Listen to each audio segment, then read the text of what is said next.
Hello, welcome back to my video. I am not being held at gunpoint right now. Oh, put it down. Why did I do that? Why was that the first thing that came to my mind? Hi, you know me at this point. I'm Connor. I'm a big Hazbin Hotel fan. You could tell from my shirt that I've worn in multiple videos now. So season 2 just ended about a week ago, a little over a week ago, and I have not recovered emotionally. I am just as much of a mess. I need more, but I know we won't get more for another year and a half. You can go ahead and check out the live stream here where I actually talk in depth about a lot of it for about an hour or so if you wanted to check that out. And I kind of talked about the songs a little bit, but I wanted to go in depth in it because I ranked the season 1 Hazbin Hotel songs, and now I wanted to rank the season 2 Hazbin Hotel songs because we've got a whole new bunch of different types of songs than we got in the last one.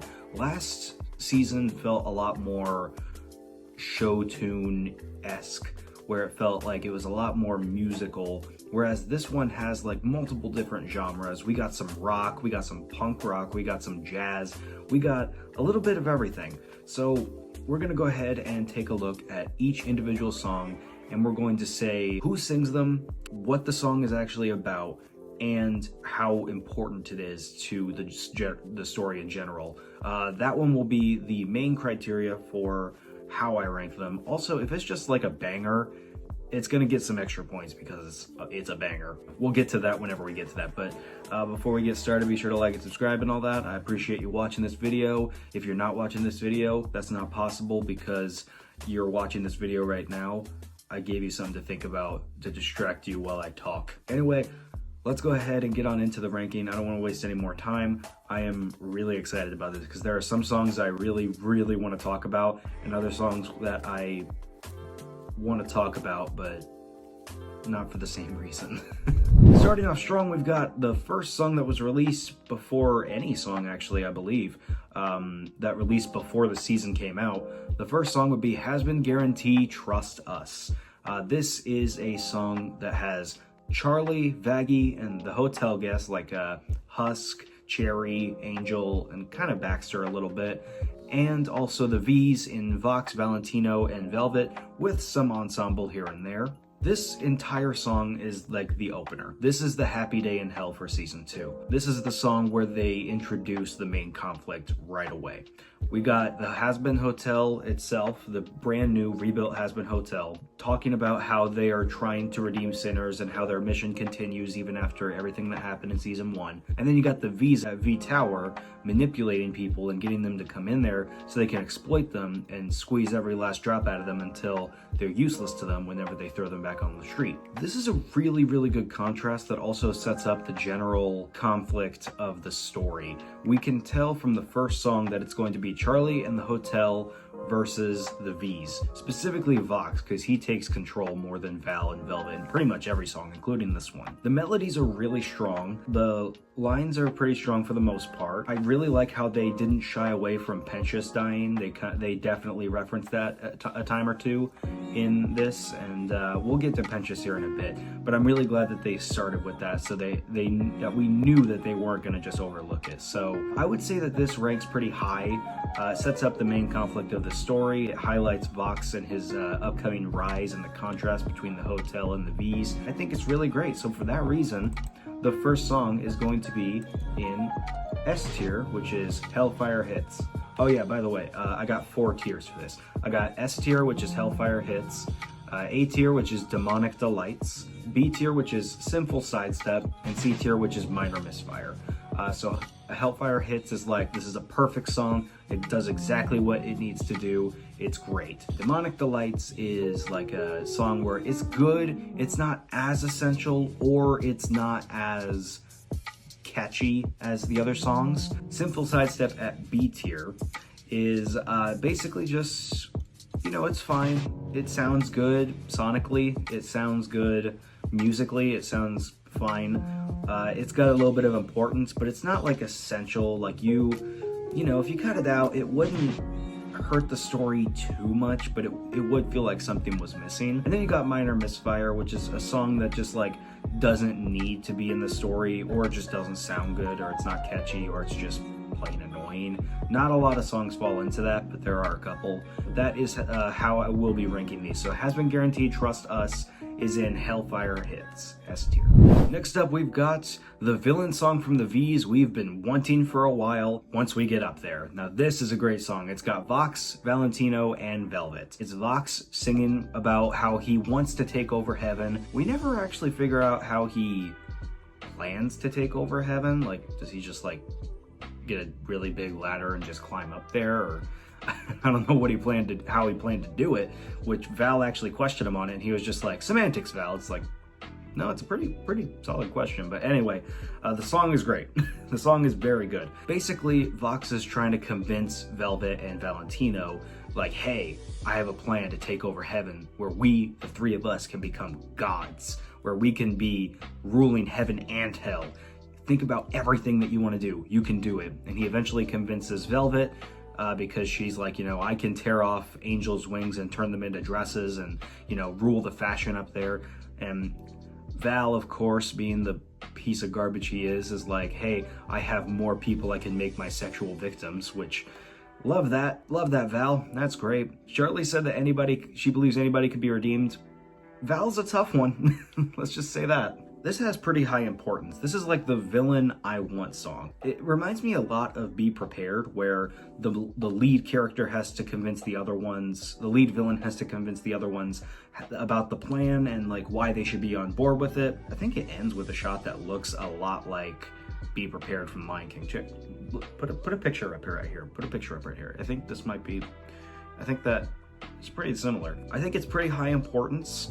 I do think that it could use a little bit more from Velvet and Valentino. It kind of felt like they were just like pitching in every now and then. Obviously, Vox is supposed to be the star of the show, but I would have loved to hear a little bit more about Valentino and Velvet and their plans for what they want to do in heaven. They're very vague about it. Like, they only say like one thing, and I feel like they would have more. So for that reason, I am going to put Once We Get Up There in A tier, Demonic Delights. It's still a song that I will jam the hell out to literally jam the hell out to in the car. So A tier for that. Demonic Delights it is for Once We Get Up There. Next up, we've got Like You, which is basically Welcome to Heaven Part 2. It's definitely a lot better than Welcome to Heaven because it doesn't have St. Peter moaning in your ear through his vocals. Good singer, but good God, that song was just something. Anyway, Like You, we have Penchus, we have Emily, we have Abel, which is a new character, and we've got St. Peter. Also,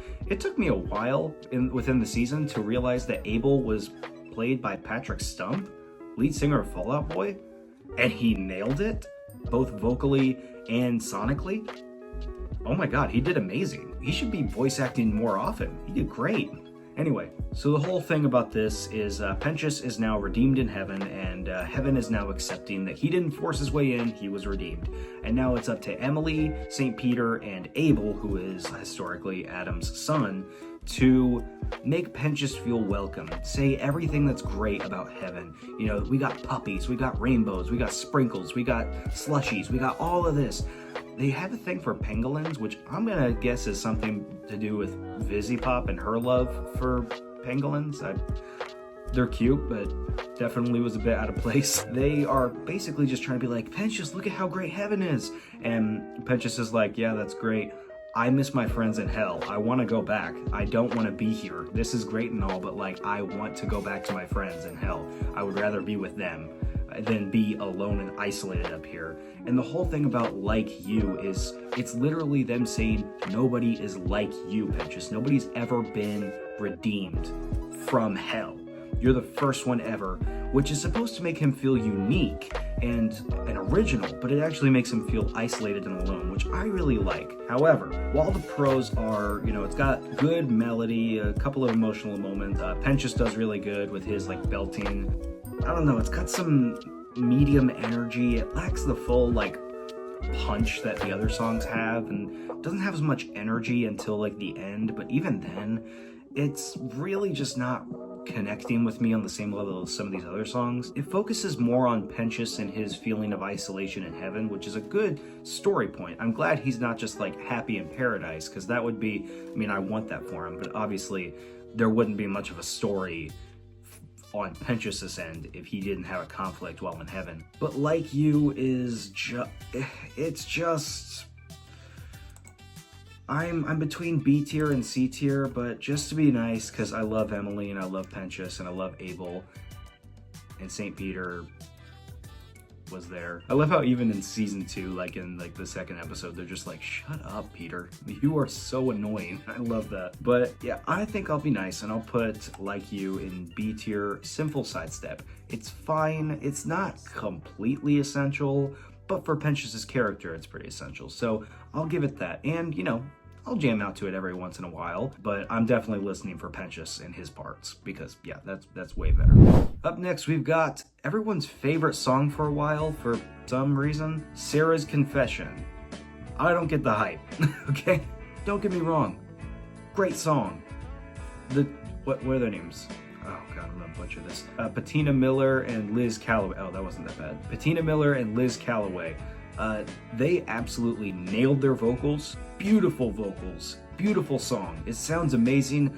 I feel like I'm in heaven while listening to it, and then I feel like I'm in hell whenever they literally go to hell. It's got a good medium-low vocals, and then it goes to high. Liz Calloway is phenomenal. She sings like really high. The vocal tones are both satisfying and they're emotionally resonant to Sarah's character. And the whole thing with this song is Sarah's like wrestling with the internal guilt over the extermination of souls that she allowed for 7 years, and she feels guilt for it, knowing that they could have been saved. Now that Penchas has been saved, she's like, oh my god, all these other people could have been saved, but I just let them get slaughtered. What kind of a leader am I? And she goes to the Speaker of God, who's a new character played by Liz Calloway, and she is... I don't really know what her purpose is in this song. Literally all she really does is just like here's a summation. It's literally a line in the song. Yesterday you drew sorrow, what will you do tomorrow? That is her whole thing in this. That is her whole thing. Besides proving that Penchas was redeemed, and didn't force his way in, this is all she does, is just like, basically just like be an echo chamber to Sarah, like, you know, yeah, this is the problem, so what are you gonna do about it? And doesn't really help that much. I don't know, like, I guess it's hard to write a character like the Speaker of God, but I don't know, man. I think this was a good song, but it didn't have that many. It only had like really one memorable moment for me, which was I feel no wiser than when I commanded the slaughter of those sons and daughters. I really like that part. But other than that, the song is just kind of okay. I don't know why it was like at #1 of all the Hazbin Hotel songs for a little while. To each their own, I guess. It just, you know, this is definitely one that it's not as essential, but for Sarah's character it's essential. But this should have been the only song that had like Sarah's internal feelings about that, because it's repeated quite a lot in this show, in this season. So for that, we're going to go ahead and put Sarah's Confession in Sinful Sidestep. I'll be nice, Sinful Sidestep at B tier. It's fine, but I'm not listening to it most of the time, unless I'm like really in the mood to listen to some amazing vocals, because I'm not gonna lie, even though it's not like, maybe it's just not for me, but I love the vocals. Like, I really think that the vocals are amazing. So yeah, absolutely. This one, I do get the hype. Gravity. I love how Jessica Vosk, she said at the Hazbin Hotel live on Broadway, I only sing songs about gravity, referencing her role in Wicked, the musical, not the movie. This is basically where Lute and the Ghost of Adam, which I could make my whole video on that, my problem with that, because I love him, but he was misused like hell. He was in one episode, then he appeared for like a second in the finale, and that was it. Anyway, I'll get to that another day. This is about the song Gravity right here. This song is amazing, okay? Lute is wanting revenge on Shaggy, I guess. Why do I keep wanting to say Cherry? Lute wants revenge on Charlie. Oh my God. Lute wants revenge on Charlie and Vaggie. Charlie and Vaggie. Okay, there we go. I said it. Oh my God. I'm having a stroke up here. She wants revenge on Charlie and Vaggie for the death of Adam, even though technically it was Nifty, but she just wants revenge on all of them, and she hates sinners anyway, so it's her plotting her retaliation against Hell and their residents, especially the hotel people first and foremost, and wanting to get vengeance for it. Blood demands blood, eye for an eye. I mean, those are literally yeah, those are both lyrics in the song. And I should know, I did a cover of it. Check it out. The importance is really high for Lute's character, but not for the general story for the most part, because she is sidelined a lot. Maybe she'll come back in season 3 for something. However, the song is a good enough banger to be put up high. And I really like how Alex Brightman as Adam, he doesn't like contribute to the song. He just like echoes what Lute is saying, which unlike the song Sarah's Confession, where the speaker of God is just echoing what Sarah's saying, which doesn't make a lot of sense. This does make sense because Adam is a ghost, and he's like a vision, a hallucinational vision of Lute.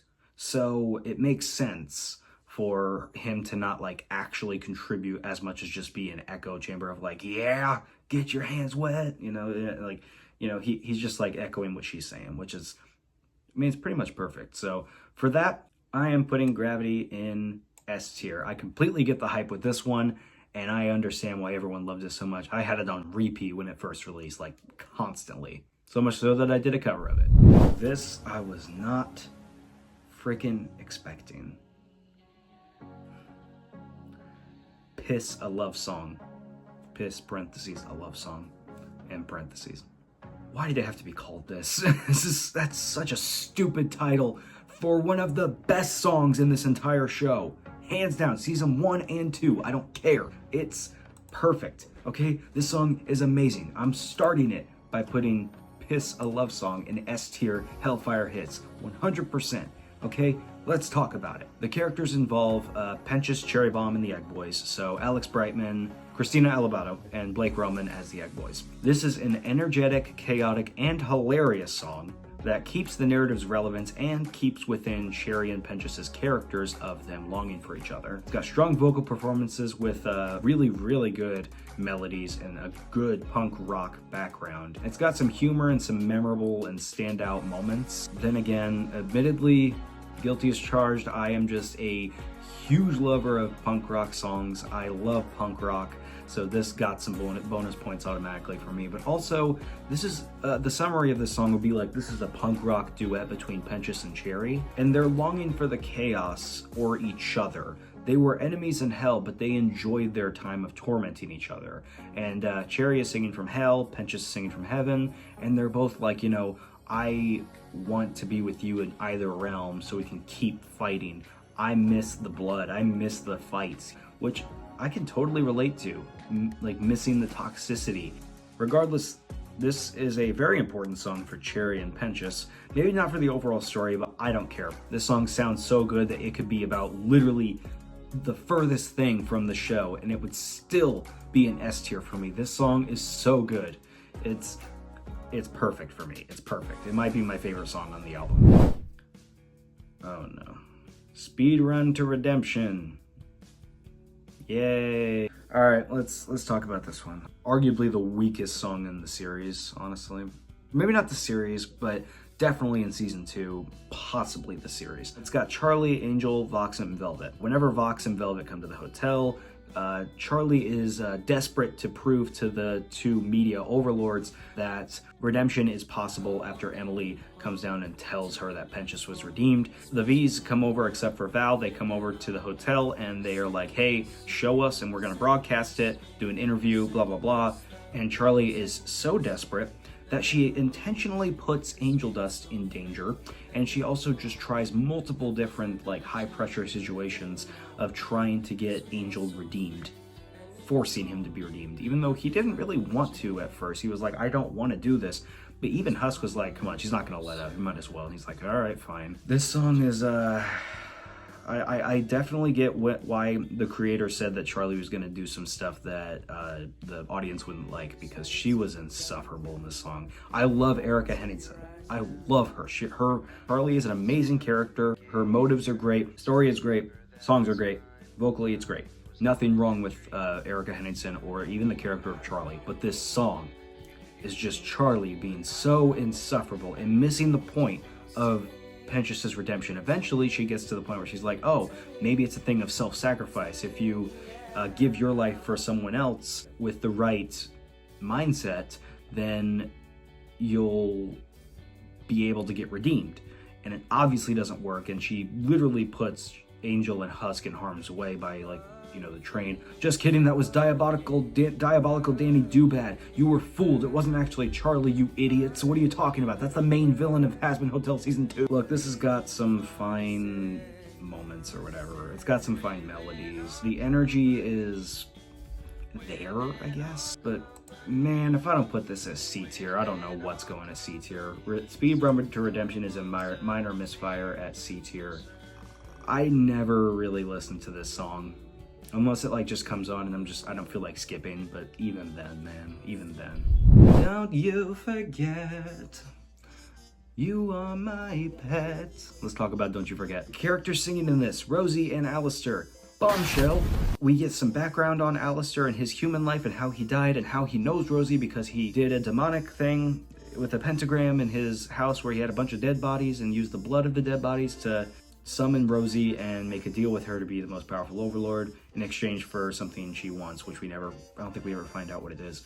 But this song is really, really fun. This is Rosie basically just like toying with Alistair as she reveals like she owns his soul. She's emphasizing her ownership over him, calling him her pet, which remains throughout the show in a way. It's jazzy, it's a Showtime style performance. Rosie is played by Leslie Rodriguez Kritzer and Amira Telai, Alistair, Rosie. I don't know how to say his last name. It's very good. It's melodic. It builds on Alistair's character and his lore a little bit, and Rosie. It shows that Rosie isn't as nice and sweet as we thought, because obviously, I mean, she's in hell. I am willing to put this only because it's under 2 minutes. I definitely would have liked a longer song for this, especially for something this much of a bombshell. I'm going to put Don't You Forget in A tier, Demonic Delight. I love this song, and I also love how Alistair, like, he obviously doesn't want to be Rosie's pet. He wants to be on his own, but he even kind of just like leans into it in the song. He's like, you know, I'm in your net, yours since we met, you know. I really like that, even though it's clear that he doesn't want to. It's like a juxtaposition. I really like that. And I get to clean it up. Oh, that's the next song. Clean It Up is a nifty song with a little bit of Charlie in the background. Basically, Charlie goes on the news with Katie Killjoy after Vox talks shit about the hotel on TV, and she goes out there to defend herself and brings Nifty along for some reason, and it's not working, so she keeps getting shut down, and she's just like, okay, Nifty, look at the camera and tell them how great the hotel is and how much you love it. And she's just like, because of the whole camera thing from season 1. But eventually she's like, that's a roach. She's like, that's a big roach. And then she sings about the hotel and how it's the most disgusting place like she's ever seen, and she loves the fact she gets to clean it up after a bunch of people, and how gross it is, and how she kills roaches. And halfway through she sings in Japanese, which is really funny. It turns into an anime, which I think is just really, really funny, and it works. It's not cultural appropriation, you idiots. She is a Japanese actress. I'm going to check if she's a Japanese actress. Kimiko Glenn, American singer and actress. Well, she's definitely got some Asian, like, in her. Well, hey, you know, the funny thing about that is shut up. Dude, this song is so fun. It's very much not essential to the story at all. You could cut it out and it wouldn't make a difference.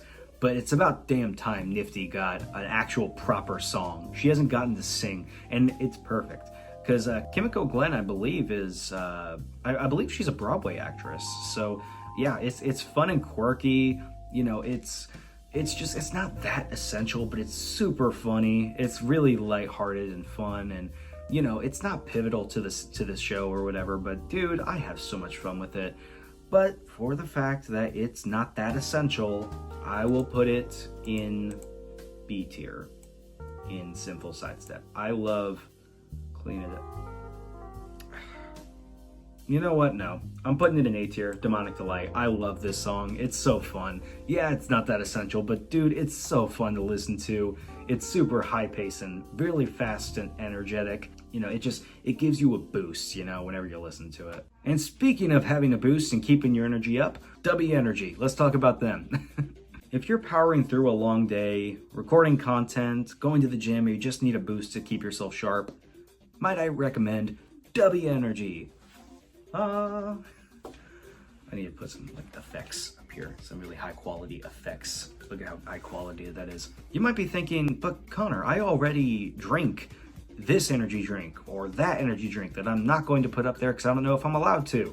Well, W is a clean and sustained energy product. It's a steady focus without the crash that comes with other energy drinks, so you can drink it and not have to worry about having a sugar high crash afterwards. Provides great hydration and performance after consumption. It energizes you while keeping you hydrated, and it's perfect for working out, working in general, gaming, recording content, whatever you would like. It's got some unique flavors like Galaxy Grenade, Dragonade, Beach and Peach, and way more for a bold, refreshing experience. And it's got some amazing deals right now. It's even got some amazing prices without the deals. For one thing, you've got the Content Creator Starter Bundle. For only $49.99, you get a shaker, your choice of Igor Strike or Shadow Monarch Surge, plus 5 assorted drinks for only $49.99. Chef's Choice, $39.99, you get a surprise mystery flavor shipped right to you. If you're feeling pretty indecisive like me and you're like, I don't know what to try,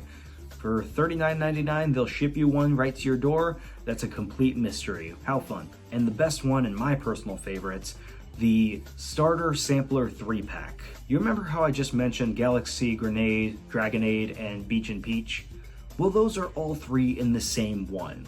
You get them shipped all out to you for only $18.49. That's a bargain if I say so. Okay, it's a bargain and a half right there. You definitely should take advantage of that. And even then, if you don't want any of these bundles, they got all types of different kinds that you can get. You can get Galaxy Grenade by itself, Dragonade by itself, Beach and Peach by itself, or way more by itself for a really reasonable price. And the best part is you get a discount, and you get a discount, and you get a discount, and you... Oh, that's Mimsy. Yeah, Mimsy, you don't get a discount, but everybody else gets a discount. Use code Maloney10OFF. Is that correct? Maloney10OFF for 10% off of your order. Fuel your day, stay energized, and crush your goals and drink energy drink. I'm such a good salesman. Huge thank you to W Energy for sponsoring this video. I really appreciate it, and I really like a energy drink that makes you stay alert, hydrated, and ready to tackle the world without the risk of crashing. So thank you again, W Energy. You guys are great. Back to the ranking. And now we come to Don't You Forget, Reprise or Reprise, however the hell you want to say it. This has Vox and Alistair, and it's basically after Alistair surrenders himself to Vox in a strategic move, Vox now owns him. He goes on like a whole parade and like tour about like how he owns Alistair's soul now. Alistair is pushing his buttons in his office. Vox is just like, you can talk all the shit you want, man, but I own you. You are mine. And he's like asserting dominance and demonstrating his ever-growing power.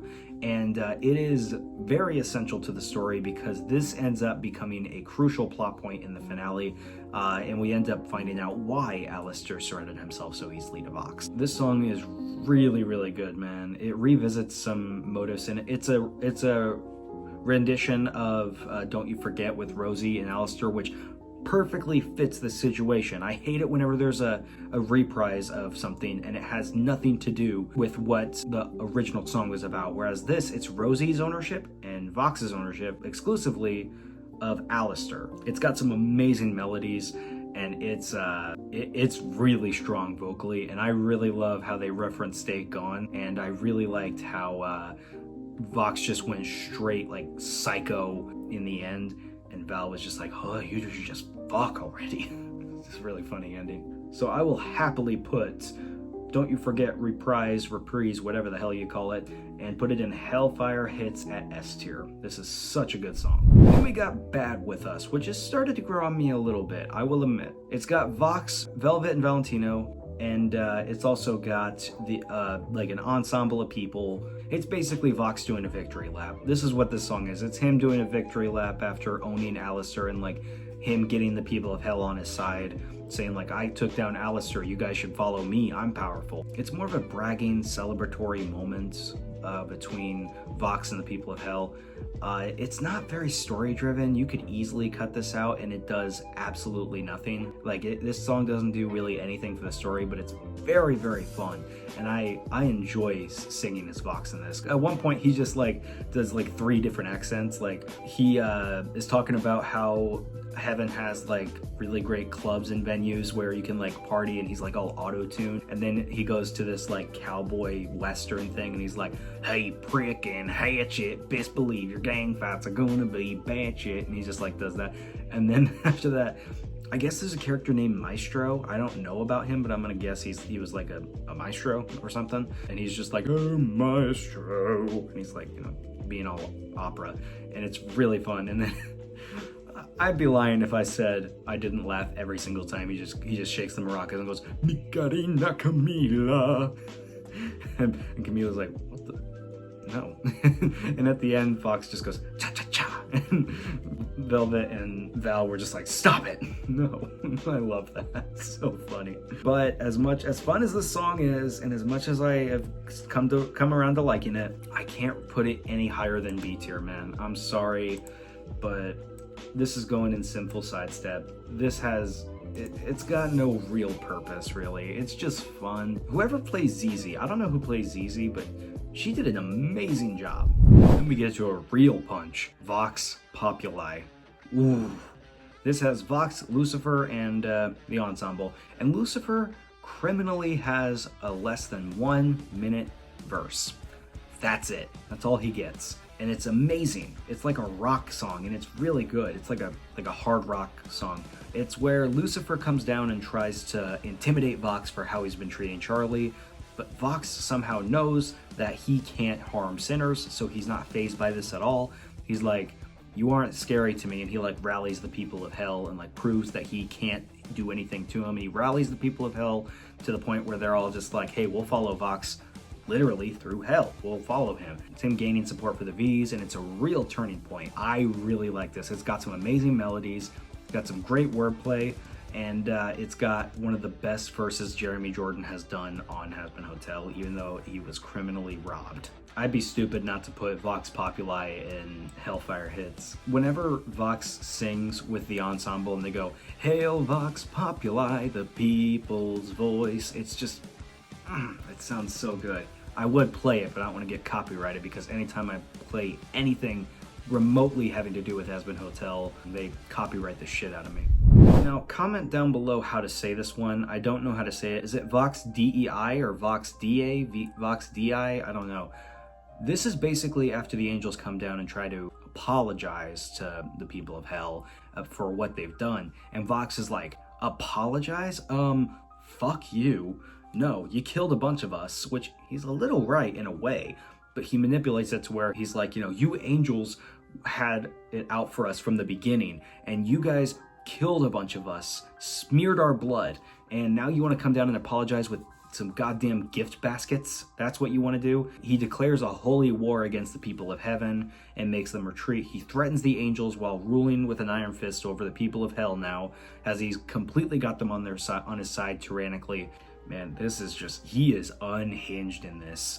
I really like how he's basically just like, you know, I'm a freaking god, dude. You guys can't touch me. I will own you and your realm. This is also an S tier, man. This is also an S tier song. I absolutely love Vox DI. That's what I'm gonna call it. I don't know how to pronounce it. I'm looking up how to pronounce Vox DI. Vox Day? Why do they just call it Day? Oh, it's the Latin word for voice of God. Oh, it's Vox Day. Vox Day, that makes sense. Okay. Well, I think Vox Populi is Latin for like voice of the people, so Vox Day is voice of God, so I think, yeah, that makes sense. So Vox Day is going to be an S tier. I love this song, and I'm trying to get mix and master and produce a cover of this song, but it's taken me a little bit. So hopefully I can get it out soon. But yeah, this is an amazing song. Love in a bottle, love in a bottle. Next song we talk about is Love in a Bottle. We've got some good old-fashioned Keith David jazz for the next one. Love in a Bottle. This basically just has Husk and ensemble, which I didn't know this, but apparently the girls who voice Cherry Bomb and Nifty also sing in this, like as a background. I didn't know that. That's really cool. So this song is basically Husk returning to his old habits of drinking and gambling, starting off strong but ends up alone and losing and drinking, finding the bottom of a bottle at a bar, and is like miserable and drunk, and it's basically him going back to his old ways. It's one of the top songs in the season because of how fun it is to listen to and to sing. It's got an amazing set of melodies and stuff. As much as I love this song, and as much as I love like how it shows Husk going back to his old ways and all that, the story could definitely progress without it in a way, but it's still really, really fun. So I'm gonna put Love in a Bottle at Demonic Delight's A tier. I was gonna put it in B tier, but that's too low, man. I gotta put Love in a Bottle up there. Okay, I'm going to piss some people off with this one. People love Losing Streak. People really love Losing Streak when Angel Dust sings in drag at the club that Husk is at, talking about his bad luck streak and how he's got to break his losing streak. This song is very good. Blake Roman does an amazing job singing this one. It's almost perfect, man. But it is not relevant to the story, like hardly at all. It's only relevant to the last song, and that's kind of it. I think it's just really just to tease Angel and Husker, so, you know, Husker Dust, the ship that everybody wants to happen, which I wouldn't mind. But I kind of like their dynamic now. But regardless, this song is really good, but also it's just not that essential to the story, man. I mean, it doesn't really have that much connection to the story or thematic purpose, which really sucks because it's great. I mean, it doesn't really have much energy, which I understand, but it's also, it doesn't feel like there's any like points for me that's like super memorable. I know the lines, like I know the lyrics, but it's just like, I don't know. I'm going to put Losing Streak. I was gonna put it in C at Minor Misfire, but I'll be fine. I'll be nice, and I'll put it in Sinful Sidestep at B tier, which people are still gonna be pissed about. But look, it's just not that essential to the story, but it's an amazing song. I'm not doubting Blake Roman's vocals. It's amazing, but in terms of story, oh boy, the next one is the one where people got really weird about cartoon characters, which, no hate, as long as it's legal, do whatever you want. Next up, we've got Easy with Charlie and Vaggie. Charlie is spiraling out of control and is like, you know, oh my god, Vox is taking over everything, our friends are gone, what's gonna happen? I'm doing nothing right. And Vaggie's like, hey, shut up. Let's dance for a bit. And just like super romantic, upbeat, semi-sexual song. That's pretty much what this is, about like cheering up Charlie. Cheer up Charlie. It's a reference to the last musical I was in. If you can guess the show, oh my god, you know what the show is. What am I talking about? This is not very story relevant. It's not critical to the story. The story can work without it, but it does give fans something to look at. Let's just say that. There are a lot of people that really felt a certain type of way. Anyway, I love Easy, but I'm putting it at C tier, Minor Misfire. It's a good song. There is no part of it where I'm like, this sounds bad, or the vocals are bad, or even the lyrics. I think that it's just like, it's just kind of generic, man. It's just kind of a generic song.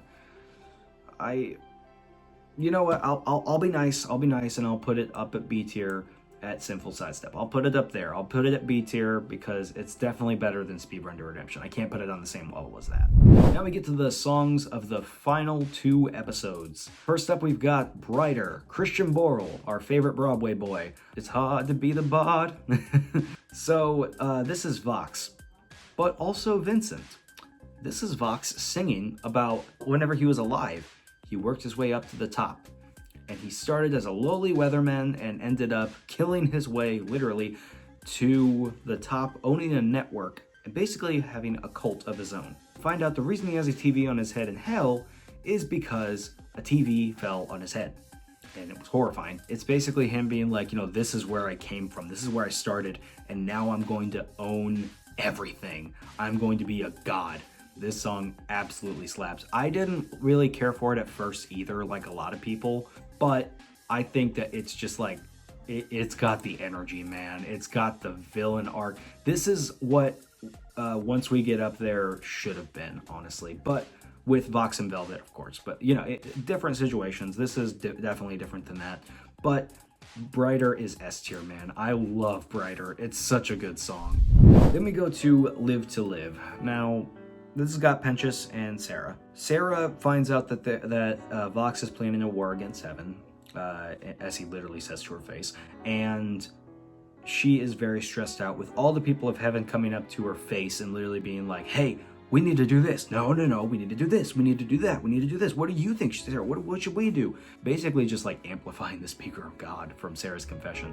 And Sarah is just like, I must pray on this, and just flies away. Like, nope, not dealing with all this shit. I'm gonna think about this. And Penchus is like, he's the only one that actually consoles Sarah, which is super nice. It's great for both of their characters, especially with Sarah like accusing Penchus of like forcing his way into heaven. I really like that. It definitely bridges a connection between the two. And it references it starts with sorry, which is really nice. And, you know, Penchus, this is showing his character arc and, like, you know, this is, like, really emphasizing why he was redeemed. But, dude, this is fine and all, but I could have lived without this song. I think I've listened to the song, like, maybe twice after watching the season.